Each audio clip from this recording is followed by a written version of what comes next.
Got an update video for you guys this week. We are going to be finishing up some stuff on the rear subframe, getting it fully mounted, and also getting the engine on the front subframe. We got to finish up our oil drain, which I got done. I just have to create an AN line, and we also have to do a couple other small things. So I'm just going to be doing an update video this week on pretty much finalizing all of the rear and the front. And we're also going to be, I'm also going to be putting out a big video on the final angle gear assembly. And I think it's going to be really cool, and you guys are going to see the entire finish from, or the entire process from start to finish of the assembly of the new billet angle gear. So let's get into it. Holy moly, so I've been working on adapting adapting the all-wheel drive subframe to my fuel setup, and oh my God, has it been a nightmare. I literally must have raised the car up and down onto the subframe at least 25-30 times. I kid you not. It's just so tight right in this area right here that it's almost impossible to get fuel lines up and over the subframe right here and back over there. But I finally got it, and it was a pain. I'm going to explain in more detail in the next clip, but I did get my calipers torqued down. I got the clips on, started putting the brake lines in. I got my ABS sensors all in and everything, and started putting on a few brackets, a new fuel filler hose because the old one was disgusting. Replaced a bunch of clamps on here and whatnot for some of the Evap. I'll talk about a little bit about what we're going to do with the Evap, but I mean, this thing's pretty much complete except for the fuel system. And you can see I put a whole new bunch of lines on here and lines up here, and I'm going to explain in the next clip right now the changes that I made. Okay, so basically, let's talk about the all-wheel drive tank. We have two sides. It's a saddle tank, and they are connected. So fuel, when you fill up, can flow over on the other side. There needs to be a way to pump fuel from this side to this side. So basically what happens is, how I have it set up is the DW300 here pumps through this line, goes through here, under here. I had to run it under here. It's going to be zip tied out of the way of all this because it is impossible to get it up and over here or another way. There's just no room. It's impossible. You can't get four lines, two lines up here, plus the two lines going this way up in there. Anyway, so that goes there, and that's going to go into our surge tank up here, and that's going to fill it. Now, we also have a line here that's going to return back to our tank, and that's going to go through this line here. So it's going to flow into here, and then it's going to go through the little siphon pump in here. So there's this pump in here, that basically relies on kind of the Venturi effect for gas flowing this way from the return to basically return into here, and then it loops around and picks up the gas, and then we have another line going from here back to the main side of the tank. Now, this is all push lock, so I got 5/16 to 3/8 push lock, and I made all new lines here. It's all basically, it's 10 millimeter inner diameter, 12 millimeter outer diameter. We got all stepless Oiketer clamps. And we also have this silicone sleeve. See, I went through most of it, but we got this stretchy silicone sleeve that's going to go over, well, that is over all the lines. So you can see we got all of our lines, started strapping things down, and I mean, it's such a pain, even in this area, to fit these big lines. The stock tank used hard lines. I didn't want to use those hard lines, but you can see we also had to Dremel out some of the fuel filler cap and everything for some of these lines because they're so big, and these 5/16 to 3/8 quick connects don't really, fit that well because they're not that tall, but I made them work. We got most of our lines zip tied. So now let's take a look at this up here. So if we look up here, we got our twin AAM 400s, and these lines are a little kinked right now here. I'm probably going to redo them. Those both feed into a Y and then goes into our Fuel Lab fuel filter. You can see I got that bolted up there nice and secure. That's not going anywhere. And then we got our feed line, and this is where all the trouble starts. You can see there's no way to get fuel lines really under here. So I had to cut a little opening. I don't think it's gonna cause any issues structurally because there's a lot of material around here, and maybe I will box it in, but probably not.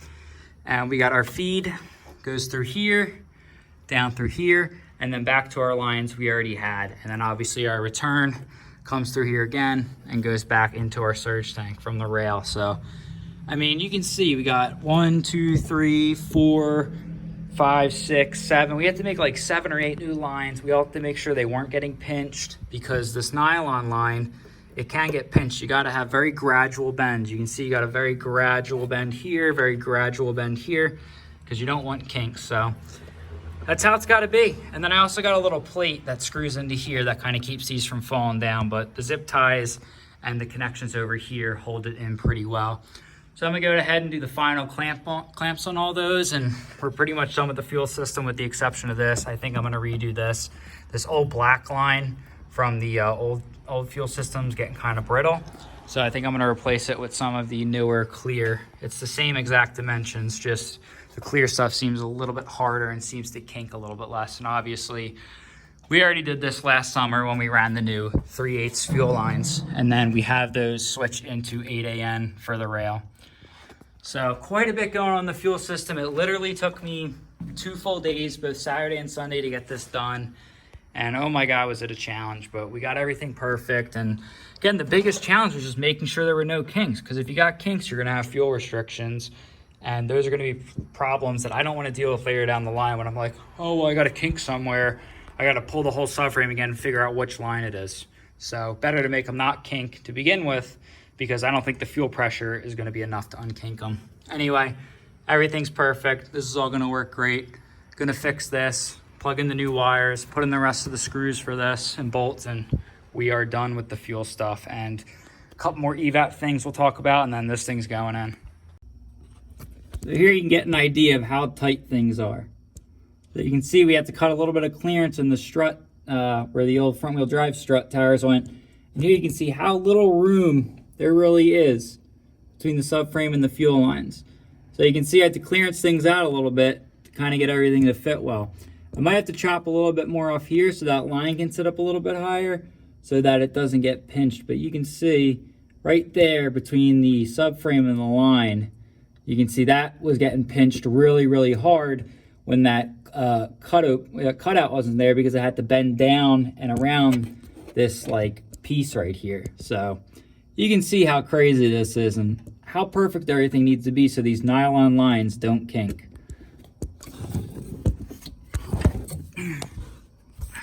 All right, so I want to go over basically what I did with the Evap system. So on the all-wheel drive system, we have the charcoal canister on top of the, it's like right here or something. But on the 850s, you already have a charcoal canister up front at the subframe. So what I'm doing is I'm deleting the all-wheel drive charcoal canister because I want less stuff back here. I'd rather have the charcoal canister up front because it's way out of the way of everything up there. Here, it's just, it's getting too cluttered, because I want this to be able to drop real easily if I ever need to take it out again. And that's gonna be one more little annoyance. So what we have is we have our fuel filler neck, and we have these 2 lines coming from the tank. So what we do is we run this line, this bigger line, goes into the big barb on the fuel filler neck, and there's a smaller line that goes onto the other thing coming out of the fuel filler neck. And there's this other one with this little yellow tag, and that's the Evap line, and that's going to go to the charcoal canister. So what that does is that goes to the rollover valve.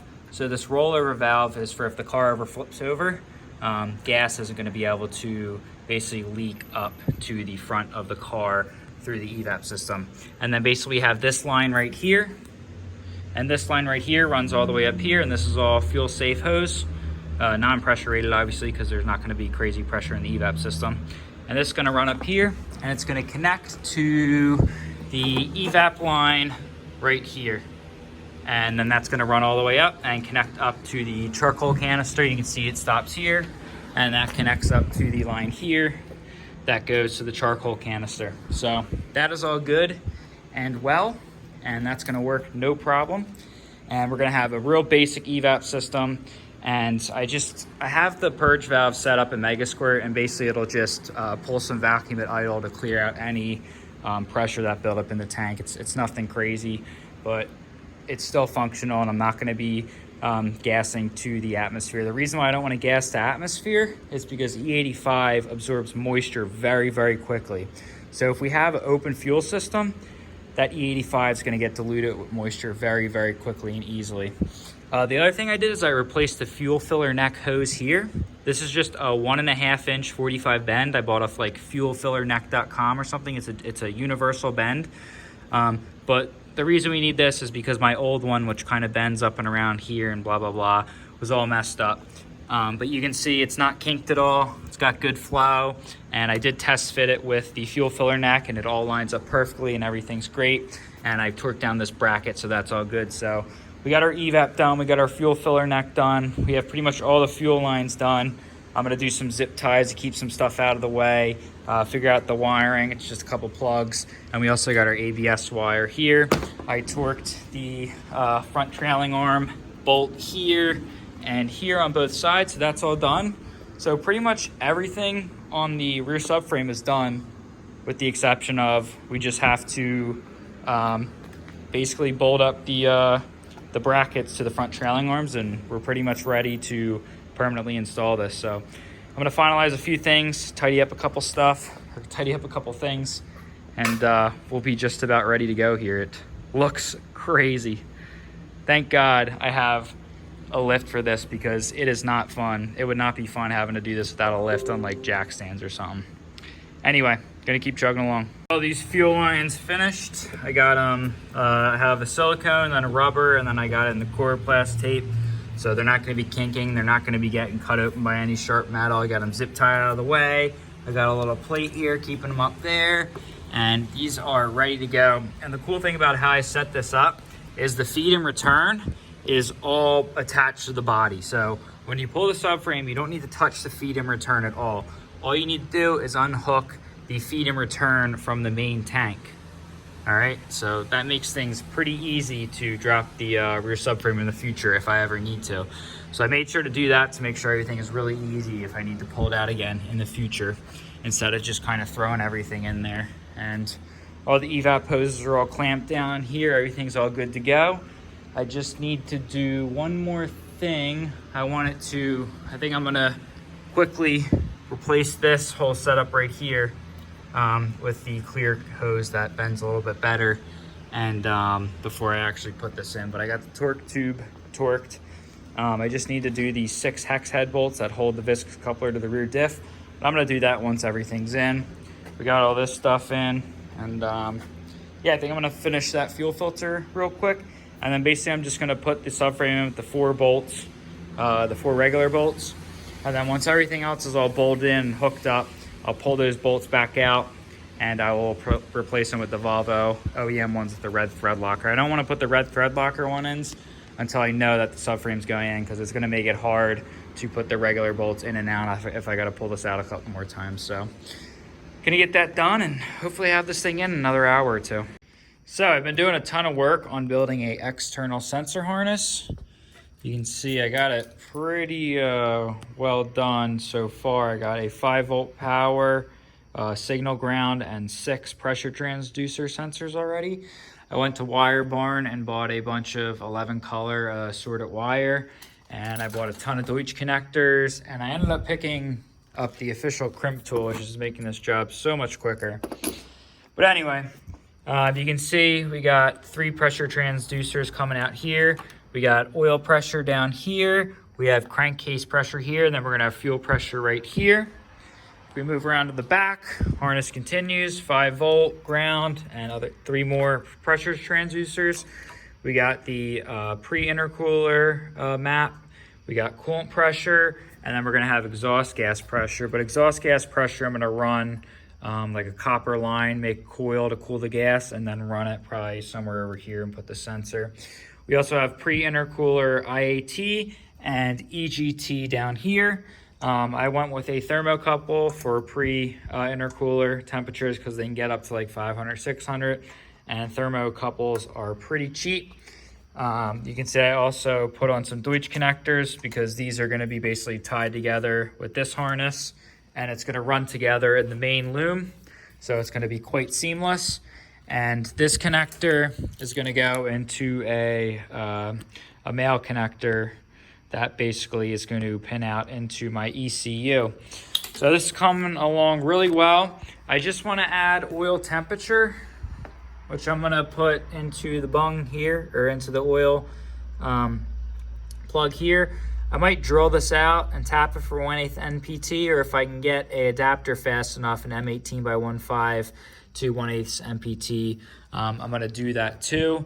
And all that needs is a ground and a signal wire, and we're going to have to run that into a resistor and create a voltage divider, and then send that into a voltage divider with the 5-volt, and send that into the ECU. So we're going to have 9 additional sensors, and then I have 1 left over for if we upgrade to a 5-bar external map in case we exceed 43 pounds of boost. I'm also replacing a couple connectors on here. I got to fix this connector. I got to fix this connector, and there's 1 or 2 others that I ordered of this one for the fan relay. So I ordered a bunch of repaired connectors from, I think it was Dave Barton, and I'm probably going to go through and fix all of this nasty freaking like loom and replace it all with the expandable sleeve stuff, and obviously use this Coroplast tape. This stuff is awesome. Shout out to Ben McNally for telling me about this. And we're going to get this harness really cleaned up. Probably going to delete like the pin for the AC, and delete, there's a couple other things that we don't really need anymore. We don't need the math connector, so I might clean this up a little bit. We don't really need the second O2. We don't really need the, actually I might keep this for the PTC.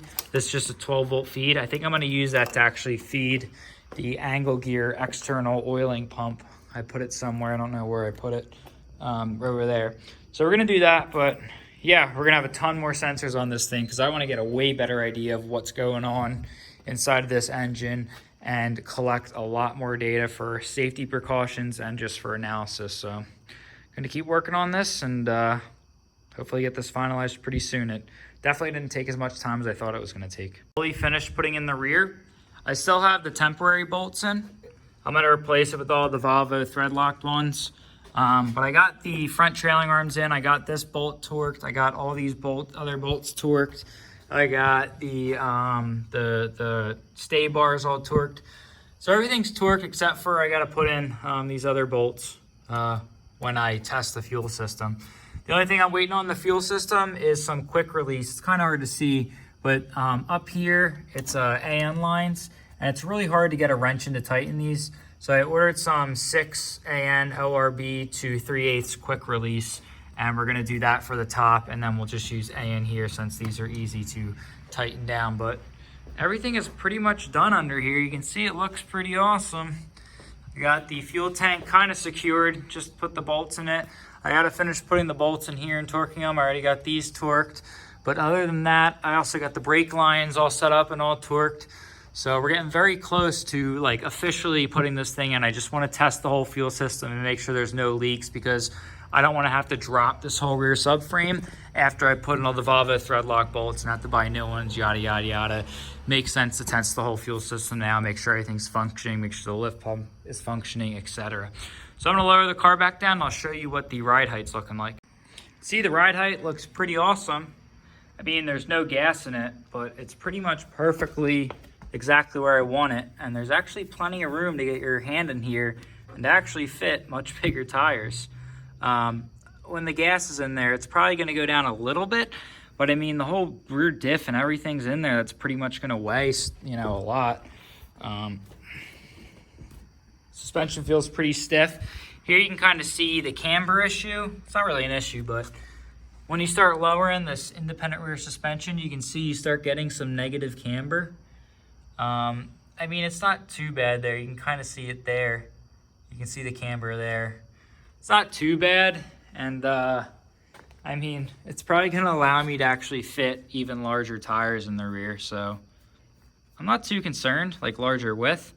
Obviously, we got to keep the, you know, the height of the tire the same in the front and back for the all-wheel drive. But, I mean, I think we're going to be able to fit some pretty big radials on this thing, like, and keep it very low to the ground. The lower we can keep it, the less the suspension's going to move, and the more the whole car is just going to squat instead of any weight transfer taking place. So I like it. It looks really good so far. And So cool. We're gonna get a little special badge to put right here, and of course when everything's running and driving and operating properly.